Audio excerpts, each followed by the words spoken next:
Alhamdulillah, wassalatu wassalamu ala rasulillah, amma ba'd. Assalamu alaikum wa rahmatullahi wa barakatuh. Hurmatly jamaat, Allah Taala barыбыздын ниетибизди, тилегибизди кабыл кылсын.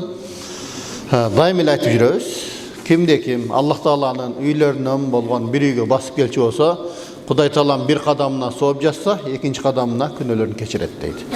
Кудай Таалам ар бирибиздин баскан 10 кадамыбызга сооп жатса, сол кадамыбыз менен кетирген кемчиликтерди Кудайым кечирген болсун иншалла. Негизи биз мурдакы жумада ата-эненин бала болгон адеби, балдардын ата-энеге болгон адеби жөнүндө өткөнбүз да. Ошондо балдарга жетишпей калганбыз. Балдарды баштап туруп эле жанагы намаздын бүтүп калган. Ошол теманы кичине улантып коелу.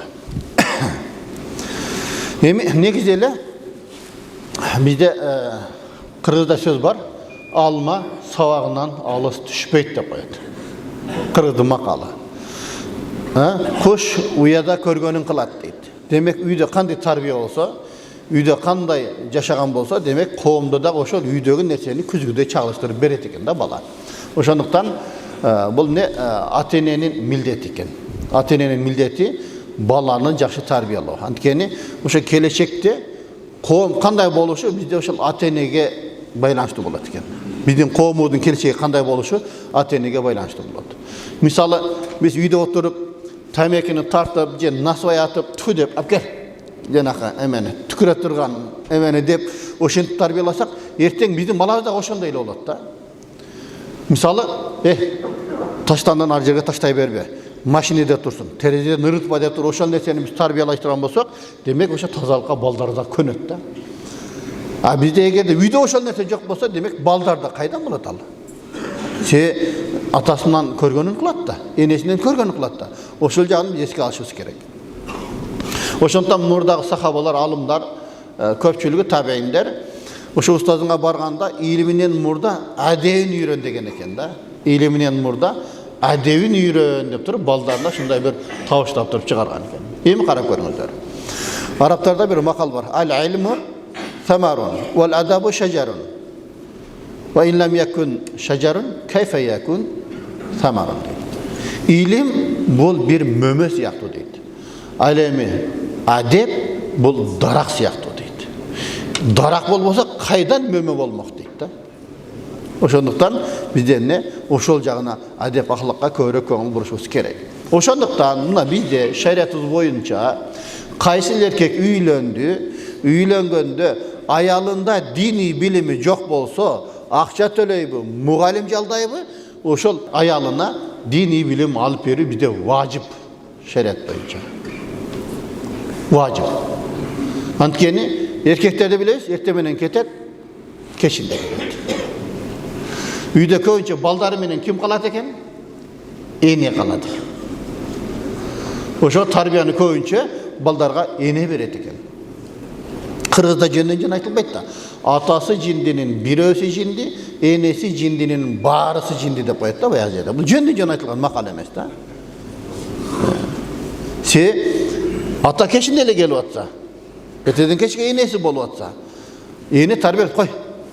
Атаң тартып каласың, жакшынакай бол десе, кокус бирөөсү тартып калышы мүмкүн экен да атасынчы. Эгер энеси жинди болсо, кисер көп болуп чыга берет экен да баягы жердечи. Ошого айтканда, атасы жиндинин бирөөсү жинди, энеси жиндинин баарысы жинди деп туруп, ата бабалар мындай тамай айтып койгон ошол нерселерчи. Ошондуктан мисалы баланы тарбиялаган көбүнчө бул энеге байланыштуу экен. Эне тарбиялайт экен. Кана балам, атаңдан сура. Атаң билет. Жана бир окуяны окуп калдым, ошол мага таасир этти. Бир аялдын күйөөсү өтүп кеткен дейт.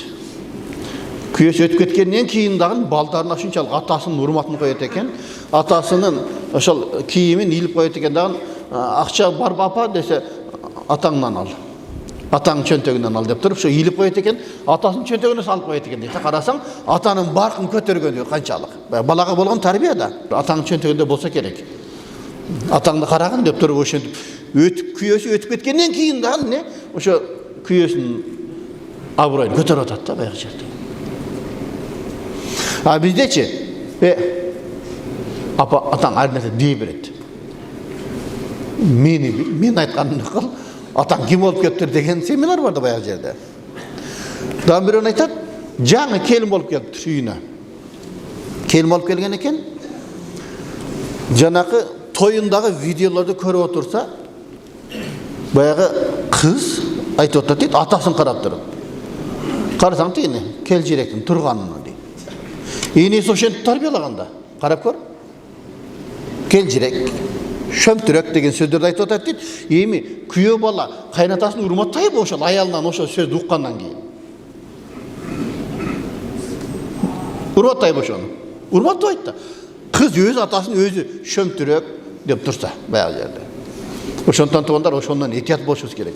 Айрыкча қыз балаға біз жакшына тарбия беришибиз керек. Анткени бул келечектеги эне, келечектеги чоң эне, келечектеги тай эне. Ошол себептен аялга көбүрөөк диний тарбия беришибиз керек да. Ошондо мисалы Куран окуганды, намаз окуганды, тур намазга тур, башка деп туруп ошол үйрөтөт экен эне. Мисалы мен дагы ошол Куранды окуп баштаганда Раматул атам өтүп кетти. Ошондо мен атам өткөндө Фатиха, Ихлас, Фалак 4 сүрөнү жаттаган болчумун да. Ошондо өтүп кетти. Демек ошол атанын тарбиясын карасаңар, мен ошол сайыс кезинде сыртта азан айтканга уруксат эмес эле. Үйдө азан айтса ошол атамдын азаны менен ойгонот элем да баягы жердечи. Азыр мындай кулагымда элеси калганда катый эле окуйт экен да, көрсөчү. Себеби илим алган эмес да. Халал сала халал фала халал фала деген сөздөрдү бирок ошон менен ойгонот элем да. Эртең менен үйдүн ичинде азан айтат эле, үйдүн ичинде камат айтат эле. Ошо атамдын азаны менен ойгонот элем. Баягы жерде. Барасаң, эми биз өзүбүз үйдө балдарга таасир беришибиз керек экен да. Анан бир күн ошол жума намазга барганда ыйлап келди Раматул атам. Алхамдулилла, орустар жоюлуптур, динге уруксат берилиптир деп ыйлап келди да, баягы жердечи. Анан ошондо отуруп айтат эле, көп айтат эле, бирөөң жок дегенде Куран окуганды үйрөнгүлөчү. Мен өлсөм артыман бир Куран окуй турган борулачы бирөөңөр. Мен өлсөм жетимсирип каламынбы? Жок дегенде бирөөң Куран окуй турган болула, Куран окугулачы айланайындар деп дасторконго отурганда бизге көп айтат эле. Ошол нерсе так этип калганда магачы, демек окуш керек экен да, демек ошол балага болгон таасир да. Анан менен улуу агамдын бирөөсүнө оку десе, ошондо бир эсимде да. Мен өлгөндө эмне кыласың анда сен? Кантип Куран окуйсуң деген билем да. Куран билбесең бирөөлөр келсе, январь, февраль, март, апрель, май, июнь деп туруп 12 айда окуп 10 деп коесуң анда мен өлгөндөн кийин деген сөз эсимде да. Ошентип ошол Куранга түшкөнү ошол Раматул атам өзү себепчи болгон да, баягы жердечи. Куранга түшүмө ошол атам өзү. Демек, биз дагы балдарыбызга ошол динди үйрөтүшүбүз керек экен да. Динге киришке ата эне өзү себепчи болуш керек. Ошентип молдого өзү жетелеп барган да мени. Өзү молдого жетелеп барган. Бартыр окуткан, ошондо Куранды окугандан кийин өтүп кетти. Андан кийин менде ошондой эми мен атама мен кандай жакшылык кыламын? Кантип мен Куран окуймун? Деп туруп Куран окудум, анан намаз. Энем да намаз окуйт эле. Энем да намаз окуйт эле, бирок эми ал аял да мешитке барбаса, башка кылбаса, билем ошондо 90-жылдарда болсо керек баштаганда намазды. Күз айларында экен кайсы айда. Ошондо эртең менен багымда турган биринчи намазга турам. Аллаху акбар деп туруп, колумду киндиктин астына койсом, энем Раматулук, балам колуңду көкөрөңгө кой дейт го. Баягы жерде. Себеби аялдар көкөрөгүнө кой окуйт го баягы жерде. Эми ал эркек менен аялдын айырмасын билбесе 90-жылдар каяктан билет дейсиң. Эми азыркы эми кенен кесир болуп туруп элдер үйрөнүп калды. Ошондо эч эсимде да, балам колуңду көкөрөңгө кой дейт го. Мен бир жана күлкүм келет баягы жерде. Себеби устазыбыз бизге эркектер киндиктин астына коет, аялдар көкөрөгө коет окуткан. Көрбөйсүздөр. Демек, үйдө ата эненин таасири чоң экен да туугандар. Өзүбүз ошол балдарга үлгү болушубуз керек ошол жерде. Себеби бизден көргөнүн кылат да. Бизден көргөнүн кылат. Анан балаң канчада туруп атат, канчада отуруп атат, баарын биз билишибиз керек. Эркек бала менен атанын ортосунда сыр болбош керек. 80% балаң эмне кылып атат, эмне жеп атат, эмне кийип атат, ким менен жүрүп атат, ким менен туруп атат, биз билишибиз керек. Себеби ал биздин балабыз да, биз жооп беребиз да Кудайдын астында эртең, туурабы? Бизге аманат да. Ал мал эмес да. Курсагын тойгозуп, кийимин кийип коюп туруп айда бере тургандай, баягы жерде. Ал бизге аманат. Аллах Таала бизге берди, эртең жооп беребиз. Biz өлгөндөн кийин биздин артыбыздан биздин атыбызды чыгара турган ошол бала болуш керек. Азыр ушундай заман болуп калды. Торпогу келбей калса түнү менен издеп, кызы келбей калса издебеген заманга келдик тугандар. Кандай эмеспи? Ушундай болуп калды азыр. Интернетте көрүп каласыңар, айылдын группалары. Мындай жат торпок келбеди, жат уй келбеди, кой келбеди деп туруп ошондой издейт. Кызын издебей турган заман болуп калды. Кудай сактасын. Туура, кээ бир семьялар бар ошондой, бар эмес. Андан алыс болушубуз керек бар дегендер. Namazdı, orozonu biz жаштайдан үйрөтүшүбүз керек. Себеби пайгамбардын хадисинде келет. Хадисте: "Мур авладакум бис-салати ва хум абна 7 синин." Балдарыңарды 7 жаштан намазга үйрөткүлө дейт. 10 жаштан кийин окуп алса, анда кичине какыс кокус кылып койсоңор болот дейт. Ошон 10 жаштан кийин эркек менен кыз балдарды өзүнчө төшөгүн бөлгүлө дейт. Көрбөйсүңөр. Мына демек Пайгамбарыбыз бизге ошол нерсени үйрөттү. Не себептен? Себеби пайгамбар жөнүндө айтат Аллах Таала Куранда: "Ва ма янтиqu анил хава ин хуа илля вахю юха."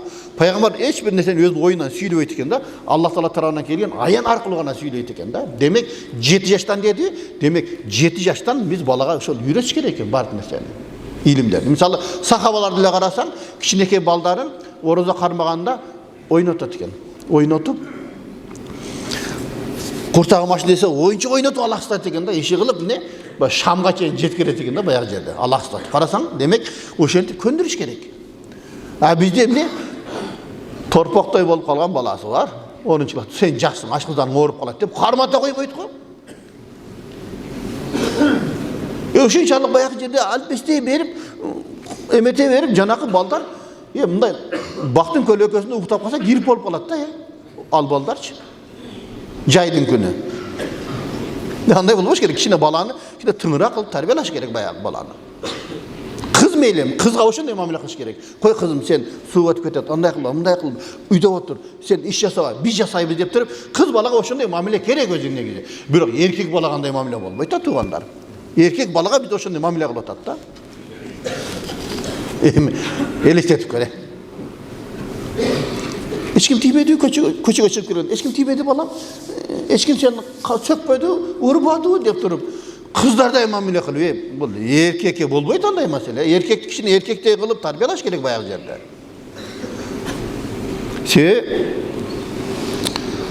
Бул эркек эртең биздин орун басарыбыз да. Биздин орун басарыбыз. Мына кыздай кылып тарбиялап койсоң, эртең сен үйрөтпөгөн нерсени аялың үйрөтөт, Ошо балагач келиниң үйрөтөт, айтып коеюн. Ошол баланы эркек кылып тарбиялап алсаң, ошол баланы ким үйрөтөт? Эртең аялың алып туруп бересиң да, аялга тапшырасың да, аялы тарбиялайт да ошолучу.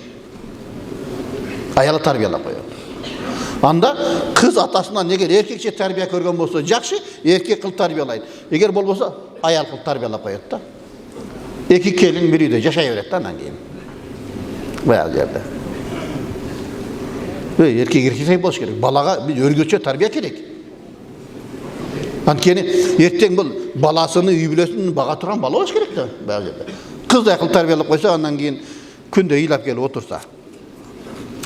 Мисалы биз балдарды ойлойбуз да, туура ысык өтүп кетпесин, суу өтүп кетпесин, баш кийимин кийип ал деп туруп ушунчалык коркобуз го. Эми ошондой корккондой эле биз тозоктон да коркушубуз керек да.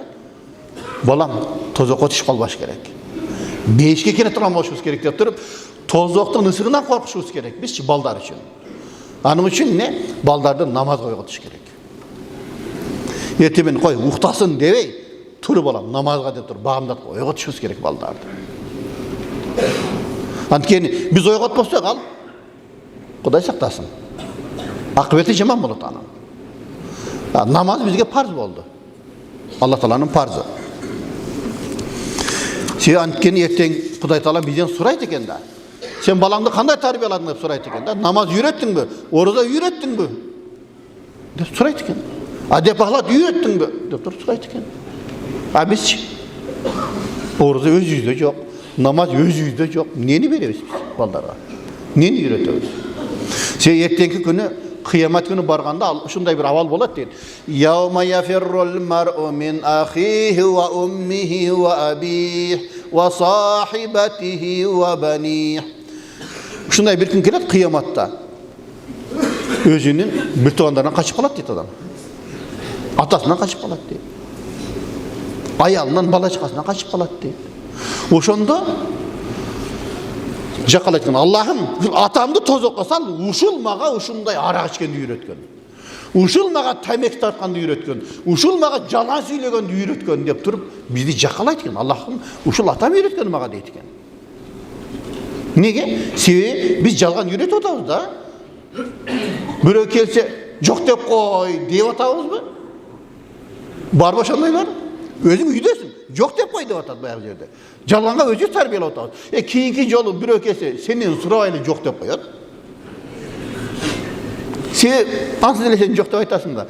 Ошентен өзүбүзгө зыян да. Бир зарыш менен бирөө келсе, атам жок деп жөнөтүп берсе, бүттү. Чоң проблема башталат баягы жерде. Ошондуктан не? Кудай сактасын. Кыз балдар болсо, энесин жакалайт экен. Аллахым, ушу энем мага үйрөткөн эмес. Энем ушул нерсени үйрөткөн эмес деп туруп. Кудай сактасын. Эми бул жерде Ибн Рафи деген айтып жатат. О Расулалла дептир бирөө. Балдарга болгон биздин укуктарыбыз барбы? Балдардын бизге болгон укуктарындай эле деп сураса, пайгамбар ооба дептир. Демек, ата-эненин балдарга болгон милдети бул не? Жазганды үйрөтүш керек, сууда сүзгөндү үйрөтүш керек, ок атканды, жаа атканды үйрөтүш керек. Анан не? Жакшы мураскор калтырыш керек деп айткан экен да. Демек, сууда сүзгөндү, ок атканды, мисалы ат мингенди, бул эркекче кылып тарбиялоо ошолорду биз үйрөтүшүбүз керек баягы жерде. Жанакы бир тамаша бар го.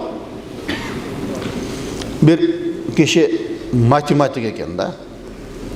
Анан бир кайыкка отуруп калыптыр, кичине көлгө түшүп. Математиканан суроо берсе, билесиңби, жок, билбейм дептир. Анда өмүрүңдүн жарымы кетиптир. Өмүрүңдү жөн өткөрүпсүң да, өмүрүңдүн жарымы кетип калыптыр деген экен. Бирок баягы толкун болуп, чайпалып атат дейт. Кайык чайпалып атса, тиги кайыкты айдаган бала математиктен сурап атат дейт. Сүзгөндү билесиңби, жок, сенин бүт өмүрүң кетип калыптыр деген экен да, баягы жердечи. Өлдүң эми депчи баягы жерде. Көрбөйсүңөр. Ошол себептен не? Ат мингенди, сууда сүзгөндү баарын биз үйрөтүшүбүз керек экен. Бул не? Ата-эненин милдети экен. Жакшы мураткор кылып тарбиялаш керек. Анан жакшылык кылып, ызат, урмат менен тарбиялай турган болсок, эгерде биз жакшылык кыла турган болсок, баланы сыйлап дегенде бирөө эле атаңа окшоп сыйлап төргө отургуз эмес. Босогодо отур, чай кой деп туруп, урмат сыйды үйрөтө турган болсок, картайганда бизди да урмат сыйга бөлөйт экен да. Анан кичинесине уруша бере турган болсок, ура бере турган болсок, ал сени эстесе, бир жакшылыгыңды эстей албай калат экен да балачы. Эмне эстейт? Эстесе эле сен ремень менен уруп атканыңды эстейт. Таяк менен чагып атканыңды эстейт. Сыйлагысы келбейт экен да баягы жердечи. Ошондуктан не? Биз балага өзүнүн ордун бере турган болсок, урмат сыйды үйрөтсөк, эртең биз дагы картайганда урмат сыйды көрөт экенбиз. Ошону өзүбүзгө кайтат экен. Анан балага күчү жетпеген ишти биз буйрбаш керек. Анан туура эмес ишке дагы буйрбаш керек да. Күчү жетпеген ишке мажбурлабастан колуңдан келе кыл. Болбосо мындай кыл деп туруп жол көрсөтүш керек. Анан не? Туура эмес ишке буйрбаш керек да. Ал кандай? Мисалы, жумасына бир жолу менин бир туугандар барып көрөмүн, силер дагы менен кошо барып көрүп турула. Кийин ушуну көргүлө, өзүңөр дагы бир туугандар келечекте ошондой болушуңар керек деп туруп, ошол нерсеге эмес керек. Анан не кыласың ал менин бир тууганымды? Ал агаң барбай эле койган, не кыласың ал? Ал болгону ошол деп туруп, сен жамандай берсең өзүңдүн бир тууганыңды, ал жаман көрүп калат, аялың жаман көрүп калат, баягы жерде. Бул туура эмес нерсе да. Биз туура эмес багыт берген болобуз. Эртең ал деле ошол. Атам агасын жаман көрөт эле, инисин жаман көрөт эле. Ошол атамын агасын тартып каласың да сен деп туруп, ал деле бир туугандар ошондой ыркы келишпей ит болуп чоңоет да баягы жердечи. Ошого эмне? Биз туура багыт бериш керек балдарга. Андан кийин бул жерде дагы бир хадис келет. Ман вулида лаху валадун фальюхсин исмаху ва адабаху дейт. Кимге эгерде Аллах Таала бир бала бере турган болсо, ошонун атын жакшы койсун жана жакшы адеп берсин дейт. Эгерде балагатка жетип бой жеткен болсо, аны үйлөнтүрүп койсун дейт. Эгер үйлөнө турган кези келгенде үйлөнтүрбөй кое турган болсо дейт, эгер ал бир күнөөшкө бара турган болсо, анын күнөөсү атасына кетет дейт. Көрбөйсүздөр. Ошондон туугандар эмне? Балагатка жетти үйлөнтүрүш керек. Кыз дагы бойго жетти, ошону бериш керек. сактап отура бербей. Жууч келди, бериш керек. Балага дагы ошону эртерээк үйлөнтүрүш керек бул жерде. Жана бир тамаша барго, бир киши бар, өзү жардыраак кедейирээк жашайт экен. Анан чай ичип отурганда жалгыз эшеги бар экен дейт. Ошону айтыптыр да. Атаңыз дурайын баласы, эшекти сатып мунун үйлөнтүп коюш керек эле дептир. Анан жанакы баласы кудундап сүйүнүп калыптыр, мен үйлөнөт экенмин да, атам үйлөнтөт экен да мени да. Анан ошондон унчукпай коюптур дейт да.